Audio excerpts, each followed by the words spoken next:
Welcome to the Real Crime Diary, Daily Dose of Crime. I'm your host, MHB. Today, we're diving into a case that challenges the very foundations of our justice system.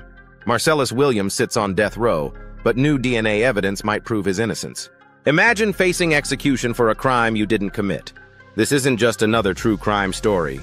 It's a race against time where a man's life hangs in the balance. Let's unravel this shocking case together. Let's dive into the details of Marcellus Williams's case. Back in 1998, Felicia Gayle, a former reporter for the St. Louis Post-Dispatch, was brutally stabbed to death in her home in University City, Missouri.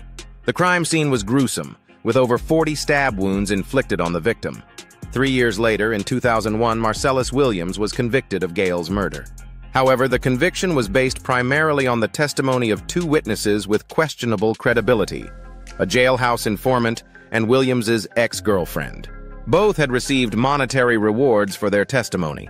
What's striking about this case is the lack of physical evidence tying Williams to the crime. No fingerprints, DNA, or hair samples found at the scene matched Williams. Despite this absence of forensic evidence, he was sentenced to death. This case raises serious questions about the reliability of witness testimony and the importance of physical evidence in criminal trials, especially when a person's life hangs in the balance. Let's delve into the trial and conviction of Marcellus Williams. The prosecution's case hinged primarily on the testimony of two witnesses, a jailhouse informant and Williams's former girlfriend. Both had questionable motives, and their reliability was dubious at best. Yet their words carried significant weight in the courtroom. This brings us to a fascinating concept in psychology known as authority bias. We tend to place undue trust in figures of authority, like prosecutors and judges, even when the evidence doesn't quite add up. In Williams' case, this bias may have played a crucial role in his conviction. Despite the lack of physical evidence linking Williams to the crime scene, the jury found him guilty. It's a stark reminder of how our justice system, despite its safeguards, can sometimes falter under the weight of human biases and flawed testimonies. Now let's talk about the new DNA evidence that has come to light in Marcellus Williams' case. This evidence, which was not available during his original trial, actually excludes Williams from the crime scene. It's a game changer that should, by all accounts, cast serious doubt on his conviction. But here's where things get troubling. Despite this crucial new information, the courts are still planning to move forward with Williams's execution. This raises a critical question. Are we seeing confirmation bias at play here? Confirmation bias is our tendency to favor information that confirms our existing beliefs while ignoring evidence that challenges them. In this case, it seems the court system might be so attached to the idea of Williams' guilt that they're overlooking compelling evidence of his innocence.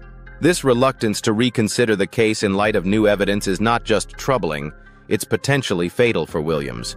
It underscores a broader issue in our justice system, the difficulty of overturning convictions even when new evidence emerges. Now let's consider the impact on Marcellus Williams's family.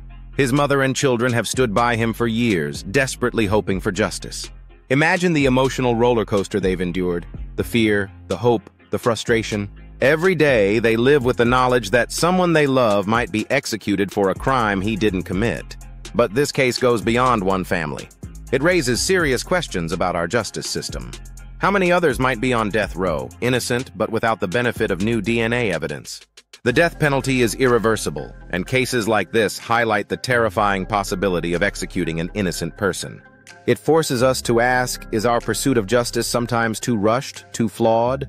Are we willing to risk innocent lives in our desire for closure? These are uncomfortable questions, but they're ones we must confront if we truly value justice. As we wrap up today's episode, let's reflect on the Marcellus Williams case.